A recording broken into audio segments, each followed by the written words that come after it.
I know this subject has been brought up so much the past couple of days, but I have my own thoughts to add to this whole story, and perhaps some things not everyone seems to be talking about.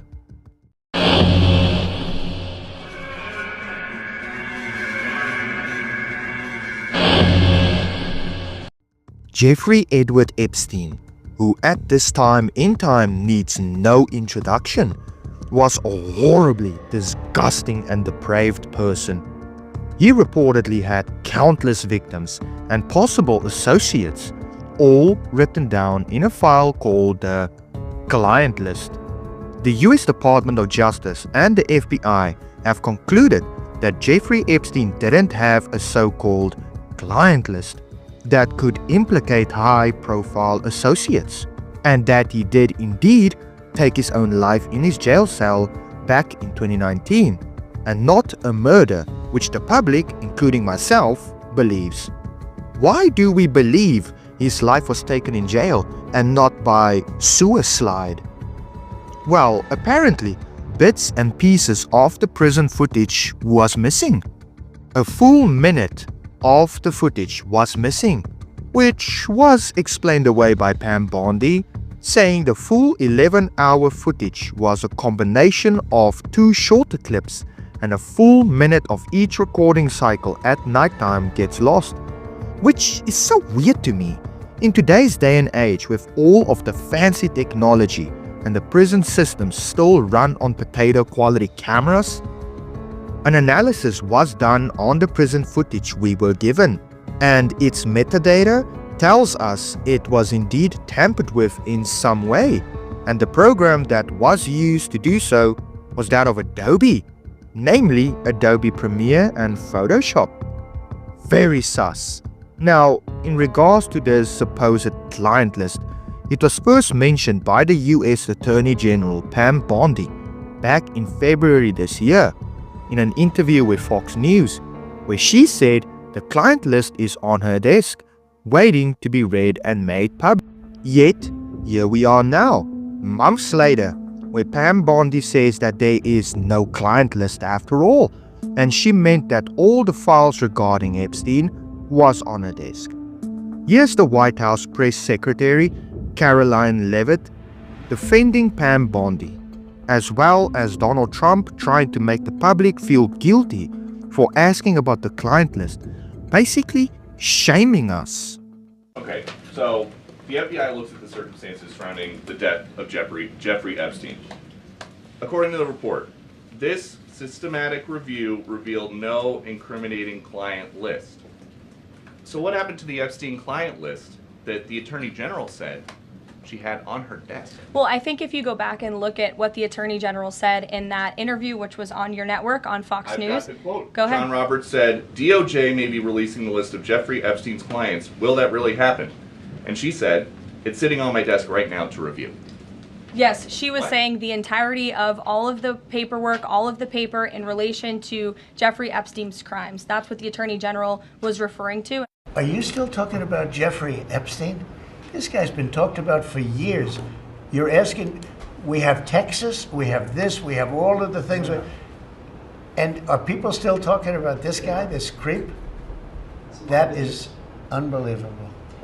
Do you want to waste the time, and do you feel like answering? I don't mind answering. I mean, I can't believe you're asking a question on Epstein at a time like this, where we're having some of the greatest success and also tragedy with what happened in Texas. It just seems like a desecration, but you go ahead.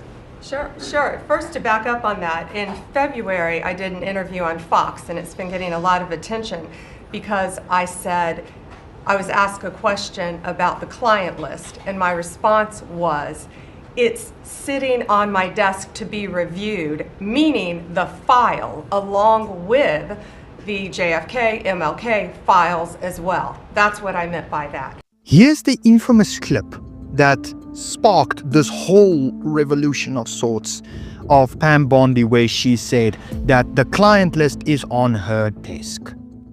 The DOJ may be releasing the list of Jeffrey Epstein's clients? Will that really happen? It's sitting on my desk right now to review. That's been a directive by President Trump. I'm reviewing that. I'm reviewing JFK files, MLK files. That's all in the process of being reviewed because that was done at the directive of the president from all of these agencies.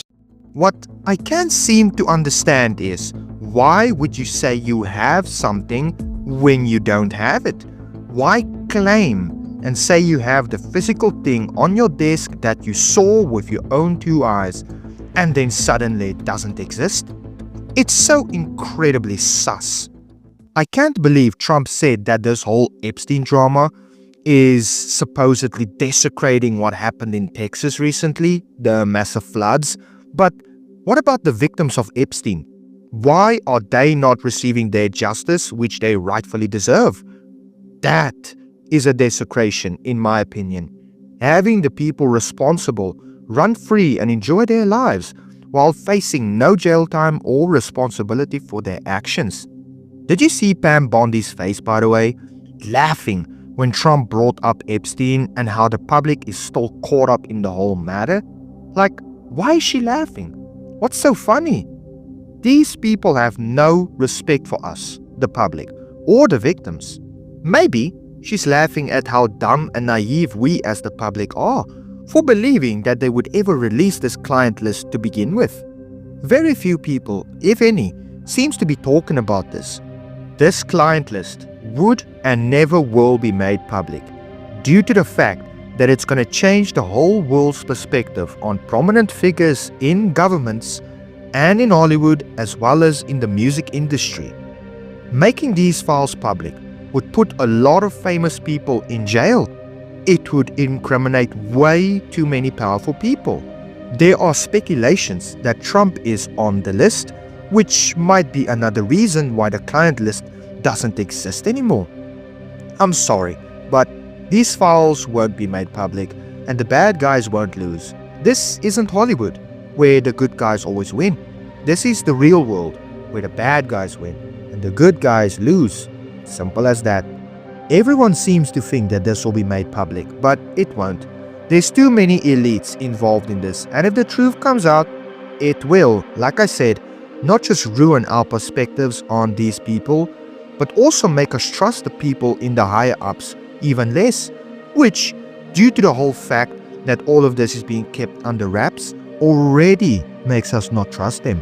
If I'm not mistaken, a few prominent names were mentioned in the first part of the Epstein files back in 2024, when that was made public, such as Prince Andrew, Bill and Hillary Clinton, Trump, David Copperfield, Leonardo DiCaprio, Stephen Hawking, Kevin Spacey, Bruce Willis, and many, many more. We don't know yet what their connections were with Epstein, and many of them said that they don't want their names and involvement to be made public. But let's be real for a second. They don't have a say. If they did horrible things along with Epstein, then that means they knew about his activities as well, and therefore they are complicit in what he did, and they need to pay for what they did. Their names should 100% be made public and investigated how deep they are involved with Epstein. If they come out to be innocent and didn't know about Epstein's wrongdoings, and they are victims as well, then why fear your name being made public? If you are innocent, then why fear the public? People will support and stand with you, not hate and destroy you. The fact that many of these people don't want their stuff made public is insanely sus to me. It seems like these people aren't being investigated, which I can't understand why. Why not investigate these people and see what role they played in the life and crimes of Epstein? Clearly, there's something fishy going on here, and the fact that the client list doesn't exist anymore, according to Pam Bondi, makes this rabbit hole even deeper than it already is. If the client list doesn't exist, then why did Ghislaine Maxwell go to jail? Or Ghislaine Maxwell, I don't know how to pronounce that name. She was sent to jail for child trafficking, which means she had to have clients, people who contacted her for those children. Those people had to have been in contact with Jeffrey Epstein as well. So where is this client list? There's no way the list doesn't exist when children were trafficked and brought to their buyers and to the island. There's also thousands of videos, all of it being CP. I've also recently seen Pam Bondi and the people being like, oh, but those videos are full of CP and we won't make that public. And then I thought to myself, we were not asking you to make the CP public. Nobody asked you to make the CP public or those videos. Nobody asked you to show us the videos and photos of these children. Nobody asked for that. What we did ask for and what we are still asking for is for the names of the people who were involved along with Epstein. We want the client list to be made public and we want these people to face justice. That's what we want. We don't want no CP. We don't want no people in precarious positions. Okay? We don't want people in no provocative positions and situations. We want the people involved behind bars. That's what we want. We want transparency. So you're telling me that there was absolutely no clients, people who were part of Jeffrey and his sick fantasies? How is that possible?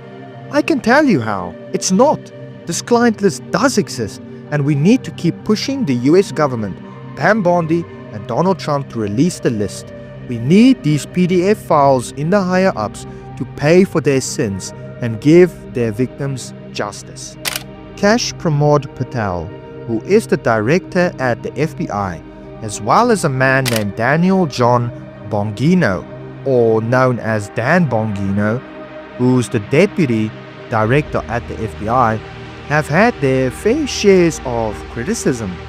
They said they aren't happy with how Pam Bondi is handling the whole client list situation. Kash Patel was recently on the Joe Rogan Experience podcast, and there he said some interesting things. I've said it, Dan Bongino said it, we've reviewed all the information, and the American public is going to get as much as we can release. He himself.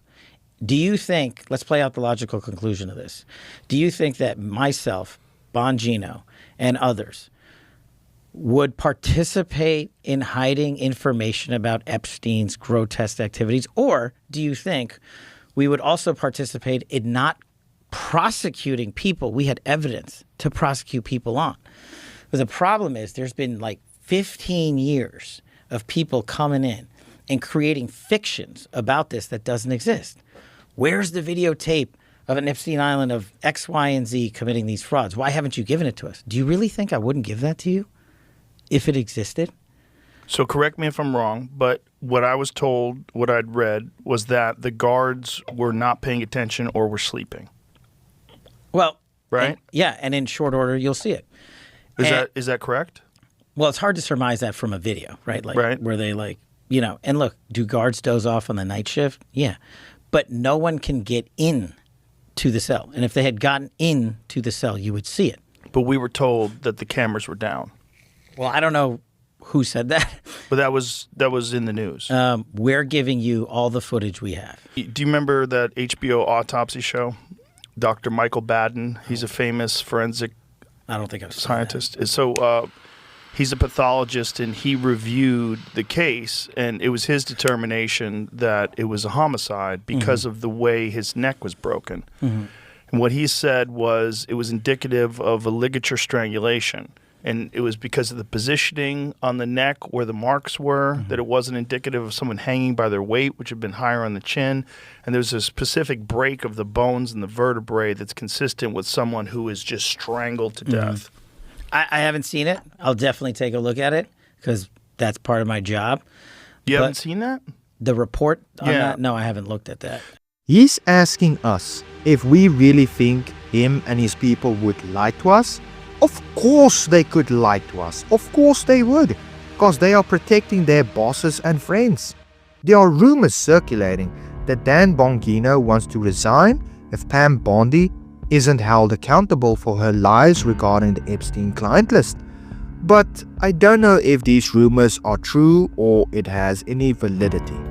I also recently, in the past few hours, found out that Ghislaine, however the heck you spell her name, I don't care, she basically says that she wants to stand in front of the Congress and tell the people about the client list. She wants to out these people that are in the client list because apparently, according to her, the client list does exist.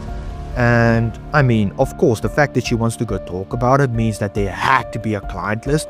Who better to find answers than from the lion's mouth itself?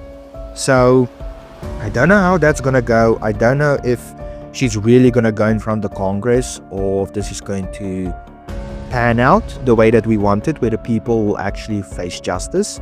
But we'll have to see in the next couple of days how that goes. This whole situation with this client list is crazy. The rabbit hole goes deep, and who knows what bombshell will be dropped next. Hey everybody, Dr. G here. I'm a clinical and forensic psychologist as well as a body language expert, and today we're going to be analyzing behavior and body language to see if we can determine whether or not there's actually an Epstein client list. She's moving around a lot, and she, once again, is somebody who's very direct. It seems like it takes a lot to rattle her, and it seems like right now you're seeing more nervous energy than usual. She is not able to stand very still. You're seeing her scoot around, which probably means there's a lot of adrenaline going on. That probably means there's a lot of feeling as she's having to field these questions. Still talking about this guy? So, once again, this is an odd deflection because people don't really care about Jeffrey Epstein. They care about the fact that they believe there are other people that are involved that are roaming free. So that it's a strange deflection, and I'm sure that President Trump knows what people are actually concerned about. So why he's choosing to try to sort of guilt people into thinking about or talking about this right now, or to not talk about these things right now because of what's going on in Texas and all of that, which is incredibly important. It's an incredibly strange and different type of deflection than he normally does. So to answer the question, is there an Epstein list? Well, based on the body language, it certainly seems likely that there probably is. Based on what she said at the beginning, it seemed very affirmative that there was a list sitting on her desk. It also seemed like later on, we're seeing people that are showing signs that maybe they are not being entirely forthcoming. Do I think that there's a list? I think that there probably is. Do I think that based on that first clip that Pam Bondi knew that that list would never be released? That seems very possible. Like I said, that's the most ambiguous thing out of all of these clips that we saw. But basically what we're seeing, at least more currently when we look at Caroline Leavitt, President Trump, and more recently Pam Bondi, it looks like they are trying to deflect what people's concerns are. They're not. They're talking about bringing people to justice, and they're talking about the awful content that has been collected, but nobody is asking them to release anything like that, and that's really what they're emphasizing.